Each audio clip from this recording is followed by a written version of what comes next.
बिस्मिल्लाहिर्रहमानिर्रहीम। इय्याका नअबुदु व इय्याका नस्तईन। अस्सलाम वालेकुम। मैं मुनीर शाकर। दो आलम हैं, आलम अमर और आलम खल्क। आलम अमर भी अल्लाह का है, आलम खल्क भी अल्लाह का है। इन पर मैं एक हवाले से बात करना चाहता हूँ कि इसमें फ़र्क क्या है। आलम अमर में और आलम खल्क में अल्लाह पर सवाल करने के हवाले से, क्या हम अल्लाह पर सवाल कर सकते हैं या नहीं कर सकते। कहाँ अल्लाह पर सवाल किया जा सकता है कि ऐसा क्यों नहीं हुआ, कहाँ अल्लाह पर सवाल हो सकता है कि ऐसा क्यों नहीं हुआ, या कहाँ अल्लाह पर सवाल नहीं हो सकता। दोनों चीज़ें कुरान से मैं आपके सामने अर्ज करता हूँ। जहाँ तक आलम अमर का ताल्लुक है, यफ़अलु मा यशाओ और यह कौमो मा युरीद के मानी यही हैं कि वहाँ सब कुछ अल्लाह की मर्जी के मुताबिक होता है। अल्फाज यही आलम अमर में जब होंगे तो इसका मतलब क्या होगा कि सब कुछ अल्लाह की मर्जी के मुताबिक होता है। अल्लाह जो चाहता है करता है। लेकिन यही अल्फाज जब आलम खल्क से मुतल्लक हों, या फालो मा यशाओ और यह कोमो मा युरीद, तो इनका मफहूम ये होता है कि ऐसा कुछ अल्लाह की कानून मशीयत की रूह से होता है। ये एक फ़र्क, जिसका इल्म इंसान को दे दिया गया है, इल्म फितरत की रूह से या वही के ज़रिए। कानून मशीयत की रूह से होता है, यफ़अलु मा यशाओ जैसा चाहता है करता है, और यह कौम मा युरीद जैसा इरादा करता है वो करता है। जब ये आलम खल्क में हो तो इसका मतलब होगा कानून मशीयत, जब आलम खल्क हुआ जो उस वक्त कवानीन बन गए उसके मुताबिक, और इसका इल्म हासिल करने की सलाहियत इंसान के अंदर रख दी गई है। इसको इंसान हासिल कर सकता है इल्म फितरत के जरिए भी और वही के जरिए भी। वही भी जरिया है इल्म का, और आदमी का जो हवासे खमसा इसके जरिए भी इल्म हासिल करता है, ये भी हासिल हो सकते हैं। ये फ़र्क मैं बता रहा हूँ। यफ़अलु मा यशाओ और यह कोमो मा युरीद जब आलम अमर में हो, कोई कायदा कानून नहीं, अल्लाह की मर्जी बस। और जब ये आता है आलम खल्क में तो फिर वहाँ मामला थोड़ा सा बदलता है। फिर उसका मतलब होता है कि वो कानून मशीयत के मुताबिक, उस वक्त नहीं उसके कोई मर्जी होगी या इरादा हो गया, फिर वो कानून मशीयत के तहत हो जाता है, उसके मुताबिक होता है। इस सिलसिला में एक ऐसी अहम बात सामने आती है कि जो जो निगाह बसीरत पर गौर करती है रूह वजद में आ जाती है। बहुत ही अहम बात, आलम अमर में अल्लाह के फैसलों के मतलब कहा गया है कि ला युसअलु अम्मा यफ़अलु व हुम युसअलून। ये अंबिया की 23 नंबर आयत है। अल्लाह से नहीं पूछा जा सकता कि उसने ऐसा क्यों किया, और सबसे पूछा जा सकता है, यानी वहां अल्लाह किसी कानून का पाबंद नहीं।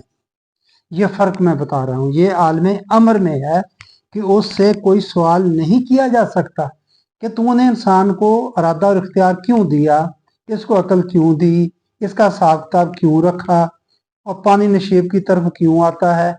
कोई भी चीज़ जो भी उसने तख्लीक की है, नमक नमकीन क्यों है, कोई बंदा ये सवाल नहीं कर सकता उससे। उसने अपनी मर्जी से जैसे चाहा, जैसा इरादा किया, उसने कर दिया किया। लेकिन आगे अल्लाह से पूछा जा सकता है। अब देखें कैसी दूसरी बात होगी, कहाँ पूछा जा सकता है, आलम खल्क में। लेकिन आलम खल्क के सिलसिला में अल्लाह ने कुछ और कहा है। कुरान करीम में नहायत वजाहत से बताया गया है कि अगर तुम इस किस्म के काम करोगे तो इसके नतीजे में तुम्हें जन्नत मिल जाएगी। बहुत सारी चीज़ें बताई, ये करोगे तो जन्नत मिल जाएगी, ये करोगे जहन्नम मिलेगी। ये अल्लाह का वादा है, ये वादा है, ये ख़ास बात है। अल्लाह के जो वादे हैं, अल्लाह ने बहुत सारे वादे फरमाए हैं कुरान पाक में, वो उसकी बात हो रही है। उसको हतमी और यकीनी कानून कहा जाता है, जो वादे हैं। ये पानी का बहना भी ये वादा अल्लाह ने किया हुआ है कि पानी नशेब की तरफ ही बहेगा, ये बदलेगा नहीं, ये उसका वादा है। इस पर वो इसको नहीं बदलता, ना वो बदलेगा। सूरत आल इमरान की 139 नंबर में मोमिन ही गालिब होंगे, गालिब रहेंगे अगर तुम मोमिन हो, तुम ही गालिब रहोगे अगर तुम मोमिन, अंतमुल अलाउना इन कुंतुम मोमिनीन, तुम ही गालिब रहोगे अगर तुम मोमिन, ये वादा है उसका। सूरत फुरकान में है, यानी कि जो वादे हैं अब उन पर सवाल हो सकता है। सूरत फुरकान में है कि ये अल्लाह का वादा है कि लाहुम फीहा मा यशाऊना खालिदीना, अहले जन्नत इसमें हमेशा रहेंगे और इसमें उन्हें वो सब कुछ मिलेगा जो वो चाहेंगे, ये वादा है उसका। इसके बाद है काना आला रब्बे का वादम मसऊलन, ये फुरकान 25 नंबर सूरत है और 16 नंबर इसकी आयत। ये अल्लाह का वादा है और वादा ऐसा है कि बफर्ज महल अगर ये पूरा ना हो तो उससे पूछा जा सकेगा कि ऐसा क्यों नहीं हुआ, उससे सवाल हो सकता है। यहाँ थोड़ा सी मैं वजाहत कर दूं, अब तो नहीं हम कर सकते, अगर करेंगे भी तो हमें कोई जवाब नहीं मिलेगा। नबी अकरम सल्लल्लाहु अलैहि वसल्लम के वक्त जब कुरान नाजिल हो रहा था तो लोगों ने सवालात किए, या सालो ना कर, आपसे ये पूछते हैं, आपसे ये पूछते हैं। अल्लाह ताला ने उनका जवाब दिया। तो अल्लाह पर इस तरह सवाल हो सकता है, अब उसके बादों पर सवाल हो सकता है। अब सवाल होगा क़यामत वाले दिन, बंदा सवाल कर सकेगा कि बारी ताला हम तो मोमिन थे, हम गालिब क्यों नहीं आए? तो अल्लाह बताएगा तुम्हें कि तुम किस तरह के मोमिन थे, इसलिए तुम गालिब नहीं आए। ये फुरकान की 16 नंबर, ये अल्लाह का वादा है और वो वादा ऐसा है कि वो फर्ज महल अगर ये पूरा ना हो तो उससे पूछा जा सकेगा कि ऐसा क्यों नहीं हुआ। अल्लाह अकबर, वहां अल्लाह जिसने आलमी अमर के सिलसिला में कहा था कि ला युसअलु अम्मा यफ़अलु, अल्लाह से पूछा नहीं जा सकता कि उसने ऐसा क्यों किया है। अब ये कहता है कि अगर मेरा कोई वादा पूरा ना हो, अब कोई वादा पूरा ना हो तो तुम मुझसे भी पूछ सकते हो कि ऐसा क्यों नहीं हुआ और मैं तुम्हें इसका जवाब दूंगा। अल्लाह का वादा है रिज़्क़ का, सबको नहीं मिल रहा, तो वो बताएगा कि क्यों नहीं मिल रहा। अब तो देखें, अब नहीं, अब तो कोई नबी नहीं है, रोज़े क़यामत के पूछा जाएगा कि क्यों नहीं हुआ। उसका वादा है ना, हर जी रूह को रिज़्क़ पहुंचाना, हर जी रिज़्क़ का जिम्मा उसने अपने जिम्मे लिया हुआ है, उसके लिए पैदा किया है। तुम्हें बताऊंगा कि ये वादा कानून, यानी वादा कानून है अल्लाह का, ये समझें आपका वादा ऐसा वादा नहीं है, ये कानून है, गैर मुतबद्दल है। फलां फलां शराइत के साथ में शुरू था, तुमने अगर गालिब आना था तो उसकी शराइत थी, वो तुमने नहीं पूरी की, इसलिए तुम गालिब नहीं आए। तुमने मोमिनीन की जो शर्तें हैं वो पूरी नहीं की, तुमने चूंकि वो शराइत पूरी नहीं की इसलिए हमारा वादा पूरा नहीं हुआ। कानून इसी को कहते हैं ना, कानून किसे कहते हैं कि अगर ये करोगे तो उसका नतीजा ये होगा। साइंस भी यही है ना, ऐसा ये तजर्बा करते हैं हम, तो ऐसा होगा। एक मुस्तबद डिक्टेटर और ऐसे हाकम में जिसकी मुमलकत में कानून की अमलदारी हो, यही फर्क होता है। जिसकी से डिक्टेटर की अमलदारी हो तो उससे हम नहीं पूछ सकते, आपके सामने है पाकिस्तान के हालात, या जहां जहां भी डिक्टेटरशिप है, अरब ममालिक में डिक्टेटरशिप है, आप उनके बारे में बात ही नहीं कर सकते। जितने हारे राय की जाती नहीं, वो डिक्टेटर, चीन में डिक्टेटरशिप है, वहाँ जहां उसकी जिसकी अमलदार डिक्टेटरशिप की अमलदारी होगी तो वहां आप सवाल नहीं कर सकते, लेकिन जहां कानून की अमलदारी होगी वहां आप सवाल कर सकते हैं। ये देखिए कि अल्लाह की आलम खल्क में अल्लाह के कानून की अमलदारी है, कानून की अमलदारी है, इसलिए उसे सवाल हो सकता है। इसलिए आलम खल्क में वो डिक्टेटर नहीं है, ये बात समझने वाली है। आलम खल्क में वो डिक्टेटर नहीं है, डिक्टेटर जो उसके जी में आए करता है और उससे कोई पूछ नहीं सकता कि उसने ऐसा क्यों किया है।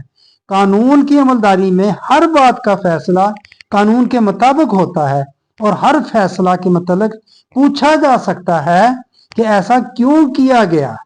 अल्लाह की मुमलकत में एक मुस्तबद डिक्टेटर की हुकूमत नहीं, कानून की हुक्मरानी है। और कानून भी ऐसा कि जिसमें कभी तब्दीली नहीं होती, ऐसा कानून जो तब्दील नहीं होता, ऐसा नहीं जैसे हमारे मनपसंद जो आया दिल में उसी वक्त 24 घंटों में तब्दील कर लिया। उसके वादे कानून है और ऐसा कानून जो तब्दील नहीं होता। बस ये मैं बात आप लोगों के सामने रखना चाहता था। दो आलम, आलम अमर और आलम खलक। आलम अमर में जो कुछ उसने किया जिस तरह चाहा मर्जी से किया, और ये दो अल्फाज का, खासकर अल्फाज का फर्क, या फालो मा यशाओ या कामो मा युरीद, या कोमो मा युरीद, या फालो मा यशाओ, वो जो चाहता है करता है, वो जो इरादा करता है उसके मुताबिक फैसला करता है, या कोम हुक्म देता है, मा युरीद जैसा चाहता है। ये अल्फाज आलम अमर में आए तो ये अल्लाह की मर्जी, उसी वक्त सब कुछ। अगर ये अल्फाज आलम खलक के मतलब आए तो फिर इससे मुराद होगा कानून मशीयत। जब आलम खलक वजूद में आया उस वक्त जो कानून, साथ ही कानून भी वजूद में आ गए, फिर इन अल्फाज का मतलब मफहूम वो लेना पड़ेगा कानून मशीयत के मुताबिक। मेरा ख्याल में अपनी बात आपको काफी समझा सका हूं कि आलम अमर में एक तो ये फर्क आ गया, दूसरा आलम अमर की तख्लीक का कोई सवाल नहीं, और आलम खलक में जो उसके वादे हैं उन पर सवाल हो सकता है। ये गुनाह नहीं, वो खुद कहता, पूछ सकते हो कैसा क्यों नहीं हुआ। तो ये मैं बात आपके सामने रखना चाहता था। दूसरा कि वो डिक्टेटर नहीं है, मुस्तबद डिक्टेटर जाबर नहीं है आलम खलक में, उसकी कानून की अमलदारी है, सारी की सारी कानून के मुताबिक जो उसके चलेगा वही फायदा हासिल करता जाएगा, आगे बढ़ता जाएगा। तो बस मेरे भाइयों, ये मैं बात आपके सामने रखना चाहता था। तो आपकी मेहरबानी, आपने मेरी बात सुनी। आगे इंशाअल्लाह हम बात करते हैं कि हमारे दौर में मलूकियत का तराशा हुआ अल्लाह का तस्वर, हमने अल्लाह का क्या तस्वर बना दिया है। इस पर बात करेंगे अगली नशिस्त में इंशाअल्लाह।